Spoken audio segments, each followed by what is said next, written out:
I sat quietly in the mahogany-lined conference room of Sterling and Reed, one of Manhattan's most prestigious divorce law firms, watching my husband James' attorney try to suppress his smirk as he reviewed my financial declaration. "Mrs. Harrison," Mr. Sterling cleared his throat, his Rolex catching the light as he shuffled papers, "there seems to be a significant error in your financial disclosure."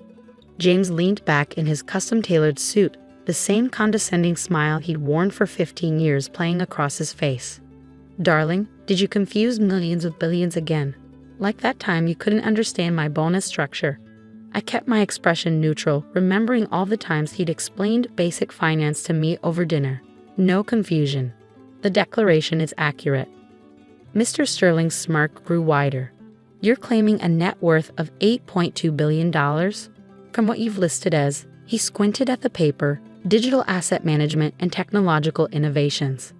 "That's correct." James actually laughed out loud. "Honey, is this about your little online jewelry shop? The one you play with while I'm at work?" My lawyer, Rebecca Chen, touched my arm gently. "We practiced this moment for weeks. Should we show them?"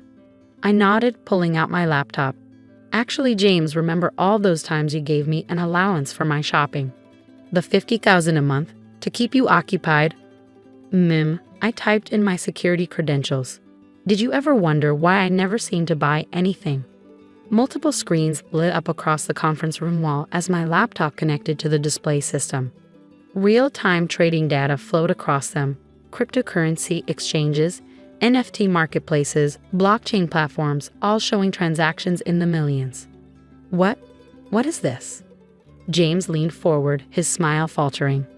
"This," I gestured to the central screen, "is Nova Digital, my main trading platform.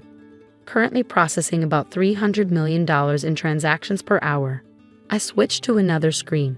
"And this is Genesis Tech, my blockchain development company. We're currently contracted with 12 governments for their digital currency implementations." Mr. Sterling was rapidly typing on his phone, presumably fact-checking my claims. His face grew increasingly pale. But you spent your days shopping," James sputtered. "No, I spent my days building the largest digital asset empire in Asia." I pulled up my corporate structure. Those mall trips, board meetings in our retail subsidiaries, the spa days, technology conferences, the jewelry making classes, blockchain development sessions. "This can't be real." James stood up, his chair scraping back. "You barely understood what I did for a living." "Oh, you mean your mid-level management position at Goldman? The one where you brag about making 8 figures? I smiled slightly. "I understood perfectly. I just made 9 figures while you were explaining compound interest to me." Rebecca distributed folders to everyone. "These are the complete records of Mrs. Harrison's holdings. 28 companies, 15 patents, and controlling interest in 3 major cryptocurrency exchanges." But the jewelry business, James was still stuck on his comfortable narrative, was a cover. I pulled up the company's real numbers. Though ironically, it's also profitable. Turns out blockchain-authenticated diamonds are a growing market. Mr. Sterling was now frantically whispering to James, likely explaining just how badly they'd underestimated my assets. The preliminary divorce filing had focused on James's $50 million net worth, demanding I prove I could support myself without his income. "Would you like to see the really interesting part?" I asked, switching to another screen. "The venture capital division." James's face went from confused to horrified as he recognized the company names. These are all my firm's clients." "Were your firm's clients?" I corrected. "They moved their accounts to my management last quarter. Apparently they prefer 300% returns to your traditional 8%. You stole my clients." "No, they chose to follow better performance. Basic market economics." I smiled. "Something you tried to explain to me during our second date, I believe." Mr. Sterling finally found his voice. "These documents appear to be in order. Mrs. Harrison's holdings are substantial and completely separate from marital assets," Rebecca added, "all built with her own capital traced directly from the allowance Mr. Harrison so generously provided." I pulled up one final screen, a timeline of my empire's growth. "Every time you patted my head and explained money to me like I was a child, I built something new. That shopping money you gave me to keep me busy, I turned it into one of the most sophisticated digital asset operations in the world. Why? James finally asked. Why pretend all this time? Because you never once asked what I actually did with my days. Too busy assuming I was just spending your money to notice I was making my own. I started packing up my laptop. By the way, those crypto investments you made last year, the ones you bragged about at dinner, what about them? You were trading on my exchange. In fact, I believe you lost quite a bit on that last Bitcoin dip. I smiled sweetly. Perhaps if you'd asked your wife for advice instead of explaining crypto to her, you might have known it was coming. Rebecca stood, gathering our materials. Given these revelations, we've prepared a revised divorce settlement. Mrs. Harrison is willing to be generous. Generous? James laughed bitterly. You've been lying to me for years. No, I corrected him. I've been succeeding despite you for years. There's a difference. I headed for the door, then paused. Oh, and James, those investment algorithms you've been praising at Goldman? Check who owns the patents. As we walked out, my phone buzzed with a notification. Another billion-dollar transaction completed on my platform. Just another Tuesday morning in the life of the wife who didn't understand finance. 2 days later, I sat in my real office, the top floor of a sleek building in downtown Manhattan, watching the trading volumes scroll across wall-sized screens. My phone had been buzzing nonstop since the news broke. Tech billionaire reveals identity in high-profile divorce. Ms. Reynolds? My assistant's voice came through the intercom. Goldman Sachs is on line one. Again. Let me guess, about James's position. They're reconsidering his role after learning his wife owns their trading platform. I smiled, remembering how James had bragged about implementing revolutionary new trading algorithms at Goldman. The same algorithms I'd licensed to them through a subsidiary he never bothered to research. Tell them I'll call back. I turned to the young woman sitting across from me, Katie, James's former assistant, who'd jumped ship the moment she learned who really controlled the industry. How's the transition going? Better than expected, she grinned. The look on James's face when I resigned was priceless. He kept saying there must be some mistake, that his wife couldn't possibly be that Elena Reynolds. My phone buzzed again, this time with a message from James himself. We need to talk. About everything. Your call, Katie noted. But the board meeting starts in 10 minutes. I stood straightening my Chanel suit, no more pretending to shop at outlet malls. Let him wait. I have an empire to run. The boardroom was already full when I arrived. The same financial titans who had dismissed me at James's company parties now stood respectfully. Among them was Richard Goldman himself, who had flown in specifically for this meeting. Elena, he nodded. I believe we have some matters to discuss regarding your husband's position. Ex-husband, I corrected, taking my seat at the head of the table. And yes, we do. Starting with how he's been taking credit for my company's innovations. The screens lit up with project data, billions in transactions, millions of users, and a technology stack that had revolutionized digital finance. All built while James thought I was playing with my online business. The numbers are impressive, Richard admitted. Though I'm curious why you kept your identity hidden for so long. I pulled up a photo from last year's Goldman holiday party, me standing quietly in the background while James held court, explaining his latest trading strategies to a group of admirers. Sometimes the best way to understand a system is to let people underestimate you, I replied. While James was broadcasting his mediocre success, I was building something unprecedented. My phone buzzed again. James was now in the lobby, demanding to see me. I texted security to let him up. This confrontation was inevitable, and I preferred it happen on my turf. Speaking of unprecedented, I continued, addressing the board. Let's discuss the real reason for today's meeting. Project Quantum. The room hushed as I pulled up the specifications for our latest innovation, a quantum computing platform that would make our current trading systems look primitive. That's when James burst in, his tie askew, looking nothing like the polished executive he pretended to be. Elena, he started, then stopped short as he saw who else was in the room. Mr. Goldman, what are you doing in my wife's boardroom? Richard finished, learning exactly how much talent we overlooked while listening to you take credit for her work. James slumped against the wall. Your work? All of it. The trading algorithms you bragged about. Mine. The blockchain platform you presented as your initiative? Also mine. I kept my voice level. Even that quantum computing project you've been hinting about to boost your reputation. Would you like to see the real version? The screens filled with Project Quantum's details. James's face went from red to white as he realized how completely he'd underestimated me. But you asked me to explain Bitcoin basics just last year.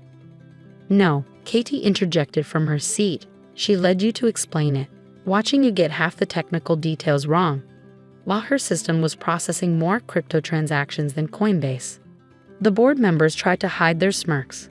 They had all seen James at industry events, proudly explaining basic concepts to his simple wife. Mr. Harrison, Richard stood. I believe we should discuss your position at Goldman, perhaps somewhere more private. Actually, I interrupted, he can stay. He should see what he dismissed as my little hobby. The next hour was a detailed presentation of my company's true scope, the technology that had reshaped digital finance, the innovations that had made me billions, and the future projects that would revolutionize the industry. James sat silently, watching his world of assumed superiority crumble. Questions? I asked as I concluded. Just one, James said quietly. Why did you give me an office in your building? The board members looked confused until I pulled up the ownership records of James's prestigious office building. You mean my building? I smiled. I bought it 3 years ago through one of those shell companies you never bothered to investigate. Consider your lease a parting gift. Elena, Richard interrupted, about James's position at Goldman. Keep him, I said, surprising everyone, but with 2 conditions. Name them. First, he reports to Katie, who's taking over our Goldman account. Second, I turned to James, you attend mandatory training on blockchain technology, taught by actual experts this time, not your own ego. The board meeting concluded shortly after, with James being led out by Richard for what would surely be an uncomfortable conversation about his new role. Was that kindness or cruelty? Katie asked as we watched them leave. Neither, I replied. Just good business. Sometimes the best revenge is forcing someone to finally see their own limitations. My phone buzzed one final time, another trading milestone reached. Another billion added to the empire I'd built while playing the role of the simple wife who needed financial concepts explained to her. Besides, I added, gathering my things, someone once told me women don't understand finance. I believe I've made my point. 6 months later, I stood in my private office, watching the sunset paint Manhattan's skyline in shades of gold. The screens surrounding me displayed my empire's latest triumph. Project Quantum had just processed its first $1 trillion trading day. My phone buzzed with a notification, a calendar reminder for James's progress review. I'd kept tabs on his development not out of sentiment, but because sometimes the best lessons come from complete reinvention. Katie entered with the latest reports. You won't believe this, she smiled. James actually completed the advanced blockchain certification. First try. Surprising what people can achieve when they stop pretending they know everything, I replied, scanning the documents. His performance under Katie's supervision had been interesting. Without the safety net of his assumed superiority, he'd finally started learning instead of posturing. He's waiting in conference room B, Katie added, and Elena, he brought something you should see. I found James sitting quietly, staring at his laptop, a far cry from the man who used to command rooms with his borrowed confidence. When he looked up, I saw something new in his expression, respect. Congratulations on Project Quantum, he said softly. The quantum encryption protocol is brilliant. You actually understand it now. He nodded, opening his laptop. That's what I wanted to show you. I've been working on an application of your protocol for smaller traders. A way to make quantum-secure trading accessible to retail investors. I reviewed his proposal, genuinely impressed. Without the burden of pretending to be the smartest person in the room, James had finally started creating something original. It's good, I admitted. Different from what I expected. I had a good teacher. He glanced at Katie's empty chair. Several, actually. Once I learned to listen instead of lecture. The screens behind us lit up with another trading milestone. James watched the numbers flow, no longer pretending to understand everything he saw. You know what I regret most? He asked suddenly. Not the money or the status, or even losing the respect of the entire industry.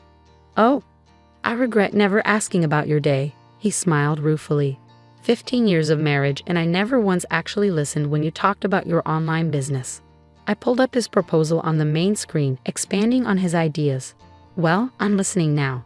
Tell me more about this retail application. For the next hour, we had our first real business conversation. No mansplaining, no condescension. Just two professionals discussing innovation. It was the dialogue we could have had years ago if he ever seen me as an equal. Elena, he said as we concluded, I know it's too late for apologies, but thank you for not destroying me when you could have. That was never the goal. I closed his proposal, having already decided to fund it through one of my venture funds. Sometimes success is the best teacher. My phone buzzed. Another media request for an interview about being a female pioneer in crypto. I declined dozens already, preferring to let my work speak for itself. You should do it, James surprised me by saying. Not for yourself, but for all the other women being underestimated right now. I raised an eyebrow. Personal growth looks good on you. While he stood gathering his things, I learned from the best, even if I was too arrogant to notice at the time. As he reached the door, I called out, James, the proposal is approved. Katie will handle the details. His genuine smile was worth more than any revenge. Thank you, boss. After he left, I turned back to the cityscape, thinking about all the other women out there, building empires while being explained to about basic concepts they'd mastered years ago. My phone buzzed one final time, a message from Katie. His quarterly review says significantly exceeded expectations. Who would have thought? I smiled, remembering all the quarterly reviews James had given me during our marriage, rating my progress at understanding his world of finance. Sometimes, I typed back, the best investment is in letting go of who you pretended to be. After all, success isn't just about proving others wrong. Sometimes it's about giving them the chance to prove themselves right, even if it takes a few $1 billion to teach the lesson.